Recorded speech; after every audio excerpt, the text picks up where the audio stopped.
Ang kwentong ito ay hango sa mga karanasan at salaysay ng ilan nating kababayan. Layunin nitong magbigay aliw at maghatid ng kilabot para sa mga mahilig sa kwentong kababalaghan. Anumang pagkakatulad ng mga pangalan, lugar, o pangyayari ay hindi sinasadya at pawang kathalamang maliban na lamang kung tahasang binanggit na totoong salaysay. Huwag seryosohin at ituring itong bahagi ng ating kulturang paniniwala at imahinasyon. Minsan, ang mga bagay na tila ordinaryo at walang halong misteryo ay siyang nagtatago ng pinakamalalalim na sikreto. Sa mga baryo na malayo sa syudad, kung saan ang katahimikan ng gabi ay tila musika ng mga kuliglig at huni ng mga ibon, may mga tahanang hindi mo gugustuhing pasukin, sapagkat sa likod ng kanilang magarang anyo, maaaring may nakatagong dilim. Ganito nagsimula ang kakaibang karanasan ng mag-inang kasambahay. Akala nila ay simpleng trabaho lamang ang kanilang papasukin, isang pagkakataon upang makapagsimula ng panibago at marangal na buhay. Ngunit sa bawat ngiti ng pamilyang kanilang paglilingkuran, may mga matang tila nagmamasid, may mga tinig na hindi tugma sa ngiti, at may presensyang mahirap ipaliwanag. Sa isang baryo sa gitna ng bukirin, matatagpuan ang isang lumang bahay na yari sa kahoy at bato. Bagamat luma na, ito'y halatang inalagaan at mayaman ang pamilyang naninirahan dito.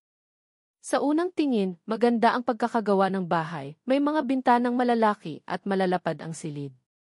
Ngunit sa tuwing sasapit ang gabi, tila may malamig na hangin na dumadaloy sa paligid, at may kakaibang katahimikan na bumabalot sa buong paligid. Ang mga kapitbahay ay bihirang lumapit dito, at kung minsan, may mga bulong-bulungan tungkol sa pamilya ng may-ari. Ngunit ang lahat ng iyon ay tinatabunan ng kanilang maayos na reputasyon at kayamanan. Ang mag-inang ito, si Aling Rosa at ang kanyang anak na si Liza, ay walang ibang hinahangad kundi ang makahanap ng bagong pagkakakitaan. Si Aling Rosa ay isang masipag na ina na matagal ang sanay sa gawaing bahay, samantalang si Liza ay dalagang nag-aaral pa lamang ngunit napilitang tumigil dahil sa kahirapan. Nang sila'y inalok na maging kasambahay ng isang pamilyang nakatira sa lumang bahay na iyon, hindi na sila nagdalawang isip. Napakagandang pagkakataon ito, anak, bulong ni Aling Rosa kay Liza noong araw na sila'y umalis patungo sa kanilang bagong trabaho. Hindi na tayo magugutom. May tirahan, may sahod, at mababait ang amo natin ayon sa nagrekomenda. Ngunit sa bawat paglapit nila sa malaking bahay, napansin ni Liza ang kakaibang itsura nito. Ang mga kortina ay laging nakatakip kahit araw pa lamang, at ang pintuan ay tila laging nakasara. Ngunit nang sila'y pumasok, sinalubong sila ng isang pamilya na magiliw at tila sobra ang pagkamabait. Ang mga magulang, si Don Ernesto at Doña Milagros, ay nakangiti at tila masaya sa pagdating ng mga bagong kasambahay. Kasama rin ang kanilang dalawang anak, parehong magaganda at gwapo, na tahimik lamang at tila hindi halos kumukurap. Sa unang gabi, normal ang lahat. Pinakain sila ng sagana, pinatulog sa isang malinis na silid, at pinakitaan ng malasakit. Ngunit nang dumating ang hating gabi, may narinig si Liza na kakaibang kaluskos mula sa kusina. Sa unay inakala niyang daga o pusa lamang iyon. Ngunit nang sumilik siya mula sa kanilang silid, nakita niya ang anino ng isa sa kanilang mga amo na nakatalikod, tila may kinakain, at ang ingay ng pagnguya ay masyadong malakas para sa isang normal na pagkain. Nagbalik siya agad sa kanilang silid, nanginginig at halos hindi makahinga. Nang tanungin siya ng ina kung ano ang nangyari, hindi siya agad nakasagot. Sa halip, tinitigan niya ang kisame at pinilit makatulog, bagamat ang tunog ng pagnguya ay patuloy niyang naririnig sa kanyang isipan. Kinabukasan, walang bakas ng kakaibang pangyayari. Ang pamilya ay muling nakangiti, maayos ang lahat, at tila normal ang lahat ng kanilang ginagawa. Ngunit habang tumatagal, napapansin ni Liza ang mga mata ng kanilang mga amo. Sa tuwing titingnan siya ng mga ito, para bang hindi siya basta kasambahay, para bang siya ay isang bagay na matagal na nilang hinihintay. At sa bawat gabi, unti-unti nang nabubunyag ang kanilang lihim. Ngunit ang tanong, makakawala kaya ang mag-ina bago tuluyang lamunin ang dilim na bumabalot sa pamilyang kanilang pinaglilingkuran? Sa sumunod na mga araw, unti-unti nang naramdaman ni na Aling Rosa at Liza na may kakaiba sa bahay na iyon. Sa umaga, tila normal ang lahat, masaganang pagkain, malinis na paligid, at mababait na salita mula sa kanilang mga amo. Ngunit sa gabi, nagbabago ang lahat. Ang mga bintana na nakatakip ng mabibigat na kortina ay lalong dumidilim at may mga tunog na hindi nila mawari kung saan nagmumula. May mga yapak na tila naglalakad sa pasilyo, kahit alam nilang silang mag-ina lang ang nasa kanilang silid. Minsan, habang nagwawalis sa may bakuran, napansin ni Liza ang isang maliit na hukay na tila bagong tabon lamang ng lupa. Hindi niya iyon masyadong pinansin sa una, ngunit nang dumaan muli siya roon kinabukasan, mas malaki na ang hukay at tila may mga bakas ng kamay na nagsikap itago ang laman nito. Nang mapansin niya ito, bigla namang lumapit ang anak na lalaki ng kanilang amo, si Ricardo, na tahimik lamang at palaging nakamasid sa kanya. Umiti ito, ngunit malamig ang titig na parang may ibig sabihin. "Huwag ka nang lalapit dyan," wika nito, saka siya nilampasan. Ang tinig nito ay mababa at parang may bahid ng pagbabanta, kahit nakangiti pa rin ang mga labi. Samantala, si Doña Milagros, ang may bahay, ay laging nagbibigay ng kakaibang mga bilin kay Aling Rosa. "Huwag kang lalabas ng kwarto kapag madaling araw," sabi nito minsan, nakatitig ng diretso sa kanya. Hindi ligtas ang mga oras na iyon. Nang tanungin ni Aling Rosa kung bakit, ngumiti lamang ito at nagsabi ng, "Basta tandaan mo, para sa inyong kaligtasan." Ang mga salitang iyon ay lalo lamang nagpalito at nagdulot ng kaba sa kanya. Sa isa pang gabi, nagising si Liza sa mahinang iyak na tila nagmumula sa kabilang silid. Hindi siya mapakali, kaya't marahan siyang lumabas upang alamin. Habang naglalakad sa pasilyo, napansin niyang bukas ang isang pintuan. Iyon ang silid ng anak na babae ng kanilang amo, si Teresa. Sa loob, nakita niya si Teresa na nakaupo sa kama, umiiyak habang maihawak na isang laruan. Ngunit ang kakaiba, ang laruan ay hindi pambata kundi isang maliit na kahon na puno ng mga tuyong buto at buhok. Nang magtama ang kanilang mga mata, bigla itong tumigil sa pag-iyak at ngumiti ng malapad, kasabay ng pagsasara ng kahon. "Nakita mo ba ang laman?" tanong nito, bago muling tumawa ng mahina. Dali-daling bumalik si Liza sa kanilang silid, nanginginig at hindi alam kung totoo ang kanyang nakita. Hindi na siya nakatulog ng gabing iyon. Umaga na lamang nang magkaroon siya ng lakas ng loob na tanungin ang kanyang ina. Ngunit si Aling Rosa, sa halip na maniwala, ay sinubukang iwasan ang paksa. "Baka guni-guni mo lang, anak. Pagod ka lang siguro." Ngunit sa kanyang mga mata, alam ni Liza na nararamdaman din ng kanyang ina ang kakaibang presensya sa bahay na iyon. Hindi lamang sila ang may lihim na takot, pareho silang nakakaramdam na may malalim na itinatago ang pamilya. Dumating ang araw ng linggo at inaya silang maghapunan ng pamilya sa malaking mesa sa gitna ng silid kainan. Napakaraming pagkain, ngunit kakaiba ang lasa. Ang karne mapula at masyadong malambot, halos natutunaw sa bibig. Nang tanungin ni Aling Rosa kung anong ulam iyon, ngumiti lamang si Don Ernesto at sinabing, "Espesyal naming putahe. Gawa sa sariling timpla ng pamilya."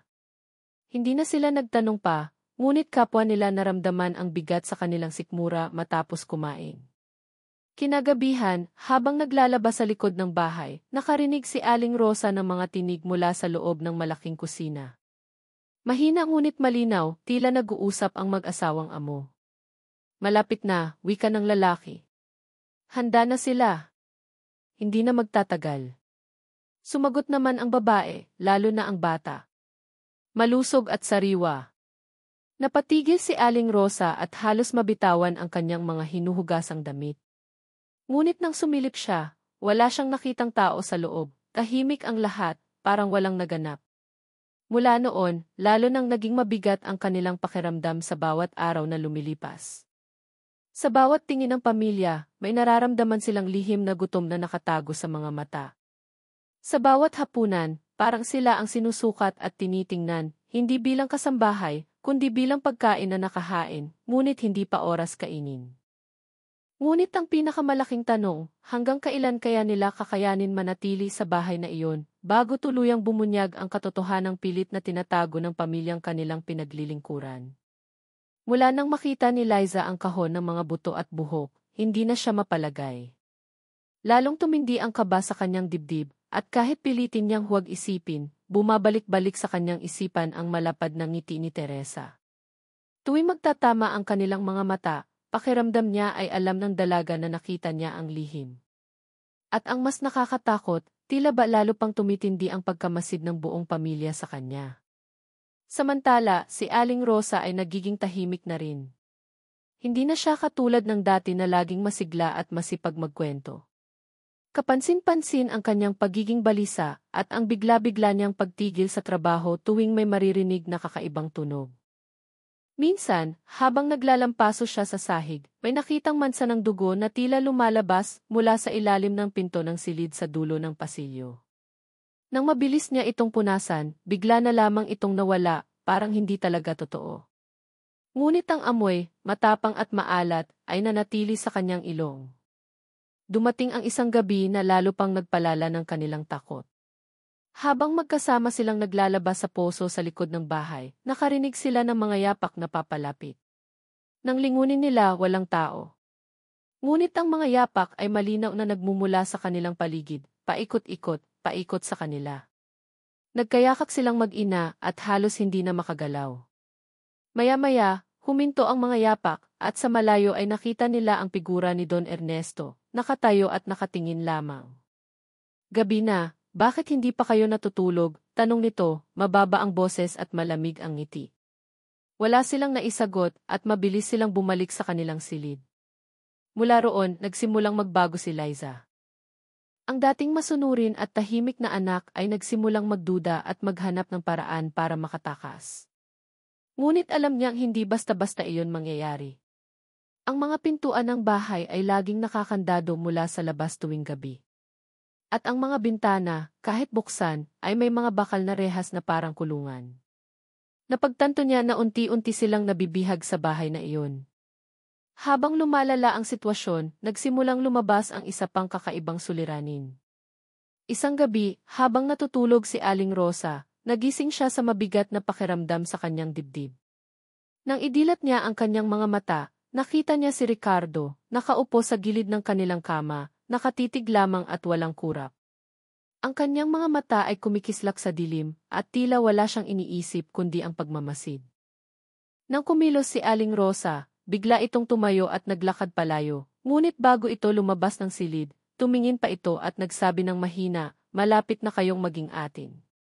Kinabukasan, sinubukan ni Aling Rosa na ipagtapat kay Liza ang kanyang nakita, ngunit natakot siyang baka mas lalo lamang silang malagay sa panganib. Anak, maingat niyang sabi, huwag ka nang masyadong gumala sa bahay. Manatili ka lang palagi sa tabi ko. Ngunit hindi niya lubos na maipaliwanag ang dahilan dahil ayaw niyang lalong matakot ang dalaga. Sa kabilang banda, si Liza ay nakatagpo ng kakaibang pahiwatig nang minsan niyang linisin ang silid-aklatan ng pamilya. Sa isang lumang estante, nakakita siya ng aklat na yari sa makapal na balat, at sa loob nito ay may mga guhit ng mga nilalang nakahawig ng tao, ngunit may mahahabang kuko, matutulis na ngipin, at mga mata na kumikinang sa dilim. May mga pahina ring naglalarawan ng mga ritual at pag-aalay. Nang halos isara na niya ang aklat, biglang bumukas ang pinto ng silid-aklatan at tumayo si Doña Milagros sa bungad, nakangiti ngunit malamig ang titig. Nahanap mo na pala ang isa sa aming kayamanan, wika nito. Magaling, ibig sabihin ay napapansin ka na. Dahil dito, mas lalong tumindi ang kaba ni Liza. Hindi niya alam kung may paraan pa silang makalabas. Ang bawat gabi ay nagiging mas mabigat, at ang bawat araw ay tila naghahanda lamang sila para sa isang bagay na hindi nila mawari. Ang kanilang takot ay hindi na lamang dahil sa mga kakaibang tunog o anino, kundi dahil malinaw na sa kanilang pakiramdam na sila mismo ang tinutukoy ng mga lihim na iyon. Ngunit ang pinakamalalang gabing kanilang naranasan ay nang marinig nila ang malalakas na yabag at halakhak mula sa ibaba ng bahay. Sumilip si Liza mula sa kanilang silid, at mula sa siwang ng sahig ay nakita niya ang pamilya, nagtitipon sa mesa, hindi para kumain ng normal na hapunan, kundi para sa isang kakaibang ritual. Ang kanilang mga matay kumikislap sa dilim, at ang kanilang mga ngiti ay masyadong malalapad para maging normal. Sa kanilang gitna ay may malaking mangkok na puno ng pula at malamig na likido. Nang makita iyon ni Liza, mabilis siyang umatras at tinakpan ang kanyang bibig upang hindi mapasigaw. Alam niyang lalong humihigpit ang bitag. At ang mas nakakatakot, wala siyang alam kung paano sila makakaligtas bago tuluyang bumigay ang kanilang kapalaran. Simula ng gabing makita ni Liza ang kakaibang ritual sa ibaba ng bahay, hindi na siya mapakali. Para bang bawat oras na lumilipas ay isa ng pagbilang patungo sa kanilang kamatayan. Ang kanyang dibdib ay palaging mabigat, at sa tuwing didilim ang paligid, tila may malamig na kamay na humahaplos sa kanyang bato. Kahit anong pilit niyang kumbinsihin ang sarili na baka imahinasyon lamang ang lahat, masyadong malinaw ang mga nakita at naramdaman niya upang sabihing guni-guni lamang iyon. Isang gabi, nagising si Liza sa mahinang pag-iyak. Hindi ito mula sa silid ni Teresa kagaya ng dati, kundi mula mismo sa kanilang silid. Nang lingunin niya ang kanyang ina, mahimbing itong natutulog. Ngunit sa paanan ng kanilang kama, may nakaupong anino. Hindi ito kumikilos, ngunit malinaw ang hugis, parang tao, ngunit mas mahaba ang mga braso at payat na payat. Nang bahagya itong gumalaw, umangat ang malamig na hangin at naramdaman niya ang matulis na mga kuko na parang dumampi sa sahig. Mabilis niyang nyugyog ang kanyang ina, ngunit nang idilat ni Aling Rosa ang kanyang mga mata, wala na roon ang nilalang. Gayunpaman, pareho nilang naramdaman ang bigat ng presensya na nanatili sa silid, para bang nakamasid pa rin kahit hindi na nakikita. Kinabukasan, halos hindi na sila kumain ng hapunan. Ang karne na inihain sa kanila ay tila mas mapula kaysa dati, at ang amoy ay nakakaiba, parang nabubulok. Habang nakaupo sa mesa, ramdam ni Liza na lahat ng mata ay nasa kanila. Si Don Ernesto, si Doña Milagros, at maging sina Ricardo at Teresa ay nakatitig lamang, tahimik, habang umunguya ng kanilang pagkain. Ang mga titig ay hindi titig ng amo sa kanilang kasambahay, kundi titig ng gutom na hayop sa kanilang magiging biktima. Nang gabi ring iyon, habang mahimbing ang katahimikan, nakarinig sila ng malalakas na kalabog mula sa labas. May kumakaskas na parang kuko sa mga dingding ng bahay, paikot, paulit-ulit. Niyakap ni Aling Rosa ang kanyang anak habang nanginginig sila sa takot. Ang tunog ay dumidikit na para bang sinusubukan silang pasukin. Pagkaraan ng ilang sandali, bigla itong huminto. Ngunit kasunod nito ay isang mahinang halakhak na hindi nila makakalimutan, mababa, malalim at parang nagmumula sa ilalim ng lupa. Sa mga sumunod na araw, mas lalong lumubha ang kanilang kalagayan. Sinubukan nilang maghanap ng paraan upang makatakas, ngunit lahat ng pintuan ay laging nakasusi mula sa labas. Nang minsan nilang subukang buksan ang isa sa mga bintana, bigla na lamang lumitaw si Teresa, nakatayo sa dilim, nakangiti habang hawak ang susi. Hindi kayo makakaalis, bulong nito, bago siya lumakad palayo, hawak pa rin ang kahon na puno ng mga buto. Ngunit higit pang nakakatakot ang nangyari kay Aling Rosa. Habang nagluluto siya sa kusina, bigla niyang naramdaman na may nakatingin sa kanya mula sa kisam. Nang itaas niya ang kanyang ulo, nakita niya si Ricardo, nakadapa sa kisam na parang isang malaking paniki, nakangisi habang dahan-dahang gumagalaw ang mga kamay at paa. Ang kanyang mga mata ay nagliliyab sa dilim, at ang kanyang bibig ay bahagyang nakabukas, nagpapakita ng matutulis na ngipin. Nabitawan ni Aling Rosa ang hawak na kutsara at halos mapasigaw, ngunit mabilis siyang kumurap at nawala ang anyo ni Ricardo. Nang tumingin siyang muli, nakatayo na ito sa likod niya, normal ang itsura, at malamig na nagtanong, may problema ba? Dito na lalo silang napagtanto na wala na silang ligtas na lugar sa bahay na iyon. Ang bawat sulok ay may aninong nakamasid, at ang bawat galaw nila ay tila sinusubaybayan. Ang bahay mismo ay parang isang bitag na nakahanda ng sumara anumang oras. Sa bawat pintig ng kanilang puso, mas lumalapit ang takot na baka hindi na sila makalabas ng buhay. Nang gabing iyon, nakahiga silang mag-ina ngunit hindi makatulog. Sa labas ng kanilang silid, may naririnig silang mahinang pagbulong, hindi nila mawari kung anong wika, ngunit ang tono ay parang panalangin o orasyon.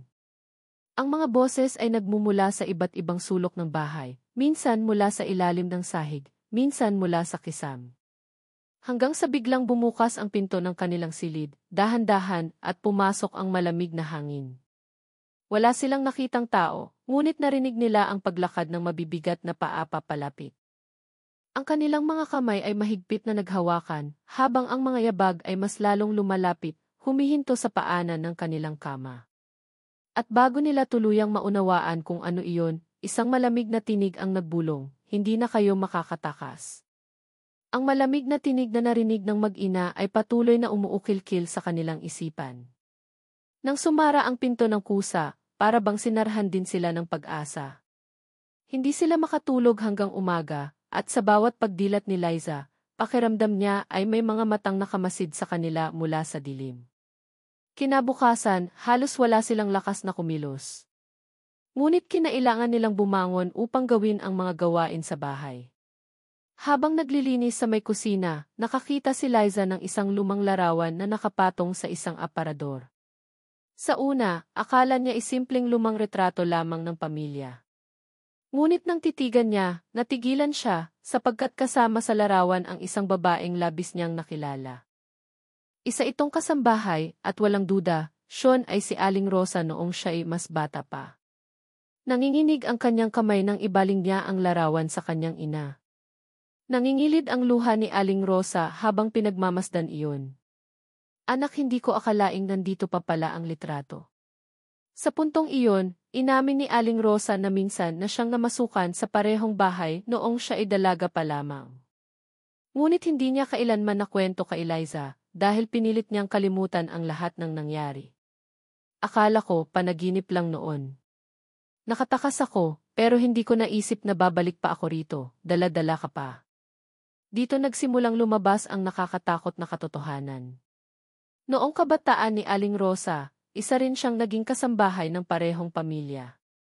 Ngunit hindi niya inabot ang ilang linggo roon, isang gabi, may nangyari na hindi niya malilimutan.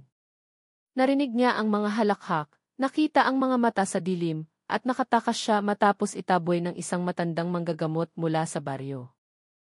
Ngunit ang manggagamot na iyon ay nagbanta sa kanya, "Kapag bumalik ka sa lugar na ito, hindi ka na muling makakatakas." Habang ikinukwento niya ito, bigla silang nakarinig ng malakas na kalabog mula sa itaas. Nagmamadali silang bumalik sa kanilang silid, ngunit sa pasilyo ay sinalubong sila ni Ricardo. Nakangisi ito, hawak-hawak ang isang mahabang kutsilyo, at malamig na nagsabi, "Ngayon alam niyo na pala ang kwento. Kaya hindi na rin mahalaga kung aling gabi kayo aalis sapagkat hindi na kayo makakaalis." Sa puntong iyon, naramdaman ni Liza ang matinding kawalan ng pag-asa. Ang bawat pintuan at bintana ay kandado, at kahit sumigaw sila, walang makaririnig, dahil ang mga kapitbahay ay matagal nang umiwas sa bahay na iyon. Ngunit ang mas nakakapangilabot, nang tumakbo sila pabalik sa kanilang silid, natuklasan nilang hindi na iyon ang parehong kwarto. Ang mga dingding ay nag-iba ng itsura, ngayon ay kulay itim na parang nasunog, at ang amoy ng dugo at abo ay bumabalot sa paligid. Para bang ang bahay mismo ay nagbago at isinara ang daan pabalik sa kanilang kaligtasan. Habang nakapikit si Liza at humihikbi sa takot, napansin niya ang kisam, may mga kamay na dahan-dahang bumababa mula roon, mahahaba ang mga kuko, at tila bahanda na silang sunggaban anumang oras. Ang kanyang ina ay mariing yumakap sa kanya, bulong ng mga dasal, ngunit ang mga dasal ay parang hindi umaabot sa hangin. At doon dumating ang pinakamalupit na twist. Dumating si Doña Milagros, dala-dala ang parehong kahon na nakita ni Liza noon. Binuksan niya ito sa harap nila, at mula roon ay kumalat ang mabahong amoy. Ngunit ang mas masakit, nakita ni Liza ang isang maliit na pulseras sa loob, pulseras na siya mismo ang gumawa noong siya ay bata pa para sa kanyang ina. "Matagal na naming hinihintay ang pagbabalik nyo," sabi ni Doña Milagros. "Hindi kayo basta mga kasambahay. Kayo ay bahagi na ng aming pamilya, noon pa man." Natigilan si Liza. Paano nilang nakuha ang pulseras na iyon? At bakit sinasabi ng Donya na sila ay matagal nang inaasahan? Sa kanyang isipan, biglang bumagsak ang lahat, ang bahay, ang mga anino, at ang mga kakaibang presensya ay tila nag-ugat hindi lamang sa kasalukuyan, kundi pati sa nakaraan ni Aling Rosa. At ngayon, tila ba walang paraan para putulin ang tali na nag-ugnay sa kanila sa pamilyang iyon. Sa sobrang takot, hindi na alam ni Liza kung saan siya hihingi ng tulong. Ang tanging nagawa niya ay titigan ang kanyang ina, na ngayon ay wala ng kulay ang mukha, parang wala ng pag-asa. At sa mga mata ni Ricardo, Teresa, at ng kanilang mga magulang, malinaw na sila ay isang pamilyang matagal nang nagugutom, at ang kanilang mga susunod na pagkain ay nasa harapan na nila. Mga manonood, kung kayo ang nasa sitwasyong ito, ano ang gagawin nyo? Sa palagay nyo ba, may paraan pang makatakas sina Liza at Aling Rosa? O sila na ba ang susunod na biktima ng pamilyang matagal nang nagtatago sa dilim? Nanginginig ang katawan ni Liza habang unti-unting lumalapit si Doña Milagros, dala-dala ang kahong puno ng kasuklam-suklam na bagay. Hindi na niya alam kung saan tatakbo, ang bawat pintuan ay naglaho, ang bawat bintana ay tila naging pader. Ang bahay ay parang humihinga, lumalaki at lumiit, habang unti-unting nilalamon ang kanilang espasyo. Naramdaman niyang lumapit ang mga kuko mula sa kisame, dahan-dahang hinahaplos ang kanyang buhok. Nanay, sigaw niya, halos mawalan na ng tinig. Si Aling Rosa, sa kabila ng matinding takot, ay pinilit igapos ang sarili sa katotohanang matagal na niyang tinakasan. Hindi tayo basta makakawala, anak. Pero hindi rin nila tayo basta makukuha. Mabilis niyang hinablot ang isang kandila mula sa altar sa gilid at ipinukol iyon sa kahon ni Doña Milagros. Sumabog ang apoy at kumalat sa paligid. Isang matinis na sigaw ang umalinggaw mula sa kahon, tila boses ng 1,000 kaluluwa, at napaatras ang matriarka. Ngunit hindi sila ligtas.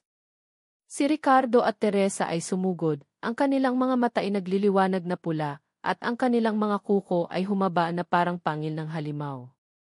Nahulog si Liza sa sahig, at bago pa man siya maabot, mabilis siyang hinarang ng kanyang ina, gamit ang piraso ng kahoy na nabunot mula sa nasusunog na altar. Nagtagpo ang kanilang mga katawan, isang desperadong laban ng isang inang walang ibang sandata, kundi ang pag-ibig at takot na mawalan ng anak. Ngunit sa bawat saksak ng kahoy, imbes na dugo ang lumabas, usok na itim ang umaagos mula sa katawan ng mga anak ni Doña Milagros. Hindi niyo kami mapapatay, bulong ni Teresa na maihalakhak na parang punit na tela. Si Ricardo naman ay dahan-dahang umakyat sa kisame, para bang isa siyang dambuhalang gagamba, at bumaba muli, handang sumunggab. Wala nang ibang magawa si Liza, kundi sumigaw at ipikit ang mga mata. Ngunit sa biglaang pagkakataon, narinig niya ang boses ng kanyang ina, "Anak, tumakbo ka. Huwag kang lilingon." Ngunit saan? Wala nang pintuan, wala nang labasan. At doon niya napansin, ang lumang larawan na nakita nila kanina ay muling nakabitin sa dingding. Ngunit ngayon gumagalaw ito. Ang larawan ay nagbukas na parang bintana, at mula roon ay kumikislap ang liwanag. Walang pag-aalinlangan, hinila ni Aling Rosa si Liza at sabay silang tumakbo papunta sa larawan. Ngunit bago sila makapasok, hinila ng mga kuko si Aling Rosa sa likod. Isang malakas na sigaw ang kumawala mula sa kanyang bibig. "Anak, tumalon ka na." Nagdalawang isip si Liza, ayaw niyang iwan ang ina. Ngunit sa mga mata ni Aling Rosa, nakita niya ang pakiusap at ang utos. Sa huling pagkakataon, tinulak siya ng kanyang ina papasok sa larawan, at doon siya bumagsak sa gitna ng malamig na damuhan sa labas ng bahay.